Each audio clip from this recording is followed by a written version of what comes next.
पहले ज़माने में हमारे पास लोग आते थे कि सर इसको प्लेयर बना दो। आज की डेट में आते हैं सर इसको आईपीएल खिलवा दो। उन्मुख चंद जो है एक तो 2 बोट में फंस गया। तो हमारी जो भी कोचिंग स्टाफ था, जो भी रीजन थे, वहाँ से उसको जो बैकअप मिलना चाहिए था वो मिला नहीं। जल्दी इंडिया से चले गया बट उसको स्पेस नहीं मिली।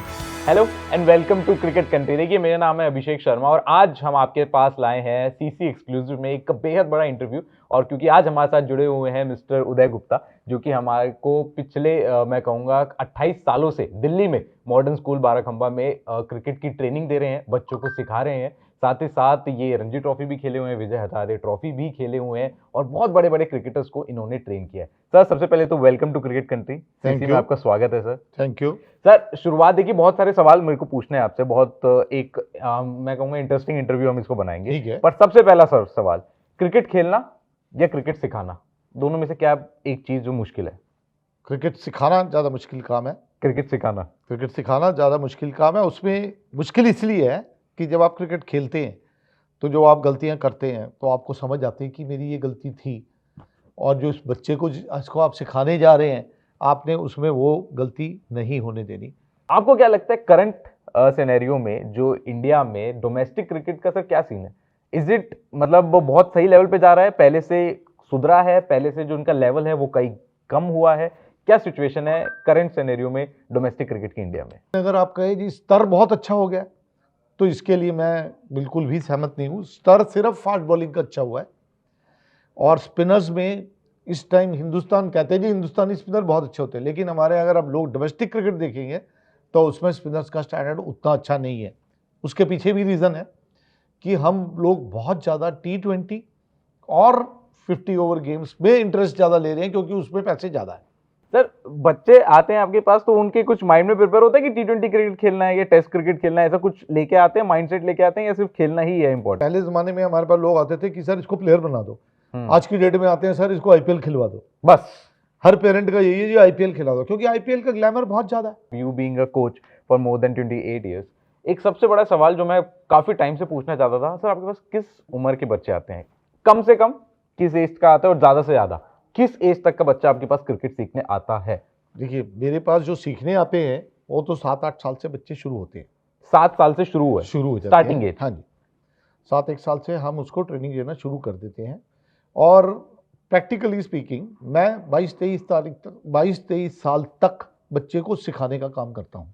सर, जितने भी पेरेंट्स इस टाइम पर हमें ये वीडियो देख रहे हैं, ये इंटरव्यू देख रहे हैं, अगर उन्हें अपने बच्चे को क्रिकेटर बनाना है, what is the right age कि वो अपने बेटे को या बेटी को प्रोफेशनल ट्रेनिंग दे फॉर बीइंग अ क्रिकेटर? किस उम्र से वो जो ट्रेनिंग है वो स्टार्ट होनी चाहिए? 6-7 साल से आपको ट्रेनिंग स्टार्ट करनी पड़ेगी, लेकिन प्रोडक्टिव रिजल्ट आने का टाइम 14 साल के बाद है।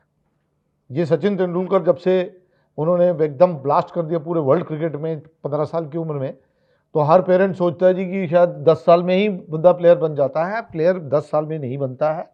सचिन एक गॉड की क्रिएशन है। सचिन एक गॉड की क्रिएशन है जो हुआ है और वो हमेशा रहेगी।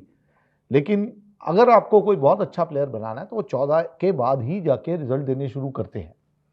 सर, और मैं अब यही सवाल पूछूंगा, कितना मुश्किल है सर इंडिया में क्रिकेटर बनना? इंडिया में क्रिकेटर बनना कितना मुश्किल है सर? उतना ही मुश्किल है जितना इंडिया में एमपी बनना मुश्किल है। मेंबर ऑफ पार्लियामेंट बनने के लिए जितनी मशक्कत करनी पड़ती है उससे कई ज़्यादा आदमी को क्रिकेट खेलने के लिए करनी पड़ती है। उसको हर चीज़ में वेल वर्स्ड होना चाहिए, उसको गेम में, उसको अपने व्यवहार में, उसको अपने लिंक्स में, मतलब उसको क्या नहीं कर रहा हूँ। उसके पेरेंट्स तो एक तरह से गुलाम बन के घूमते हैं कि यार मैं यहाँ जाऊँ तो वो वाली पार्टी को बुरा ना लग जाए, अरे मैं वहाँ गया था, वहाँ का कोच तो एसोसिएशन के अगेंस्ट है, अरे वो वहाँ का आदमी सिलेक्टर बन गया है। तो मतलब एक पेरेंट के ऊपर पूरी लाइफ लेटेस्ट से लेट, जैसे आजकल हम ये बहुत देखते हैं कि अब मुकेश कुमार का एग्जांपल है, सूर्य कुमार यादव का एग्जांपल है कि बहुत लेट ये इंडिया टीम में आए, 30 साल की उम्र के आसपास इन्हें इंडियन टीम में डेब्यू मिला।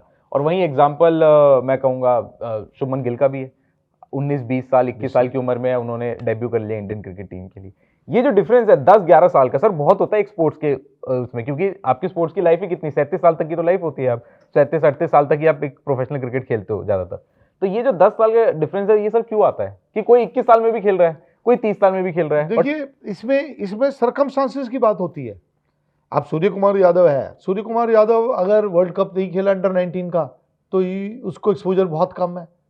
और मैं भी इतना भी मानता हूं कि अगर ये आईपीएल ना चल रहा होता तो शायद सूर्य कुमार यादव कभी कंट्री नहीं खेलता।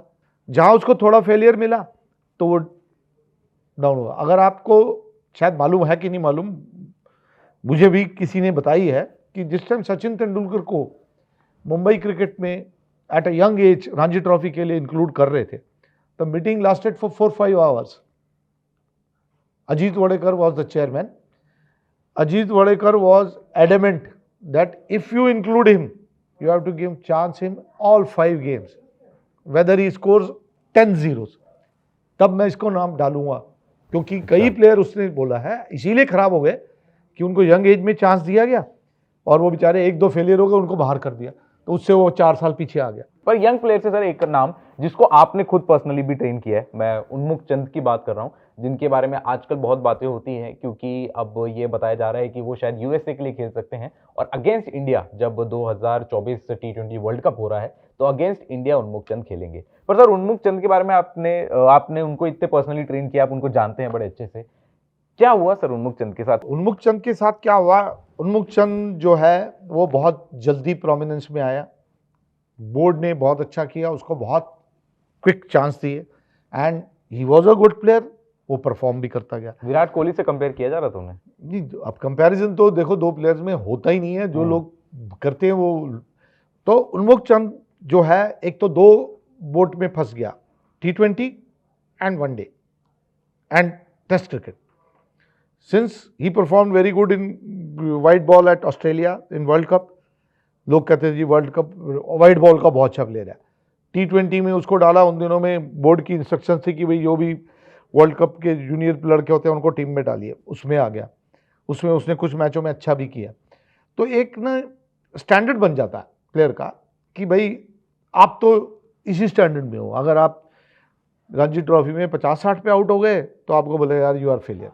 वेर इज एक जो यंग बच्चा है अगर 50-60 रन बनाए तो एज ए कोच उनको बोलना चाहिए कि नहीं यार you are capable of doing it, you are doing good.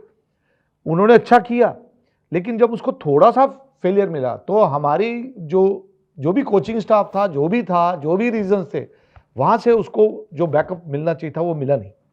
और जब वो यूएस के लिए जब उसने, तब भी मैं इसी ओपिनियन में था, मैंने कहा जल्दी कर गया। और अभी भी मैं ये मानता हूँ कि वो जल्दी कर गया। ये बहुत अच्छा प्लेयर था, डोमेस्टिक में तो वो कभी भी रन बना सकता था, लेकिन हाँ उसको स्पेस नहीं मिली।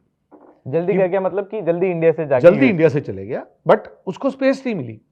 पर सर अब डोमेस्टिक क्रिकेट पे वापस आते हैं, हम बात करते हैं पैसों की। नेशनल क्रिकेट जाता है तो बहुत ज़्यादा स्टार ही बन जाता है, पैसों की कोई अंत ही नहीं है। आईपीएल में हम सबको पता है क्योंकि कितने पे भी बोलियां लगती है।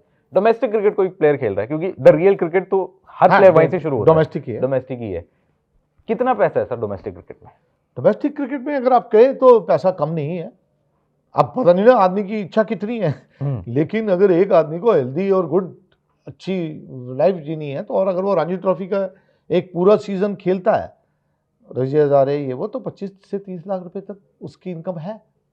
25 बोनस नहीं मैं काउंट कर रहा हूँ। बोनस मिला के सर कितना एक सीजन? वो तो अब बोनस तो बोर्ड अनाउंस करता है। बोर्ड अपनी एजीएम में वो कुछ इनके क्राइटेरिया है कि भाई टेस्ट क्रिकेटर को इतना % में है, डोमेस्टिक को इतना है।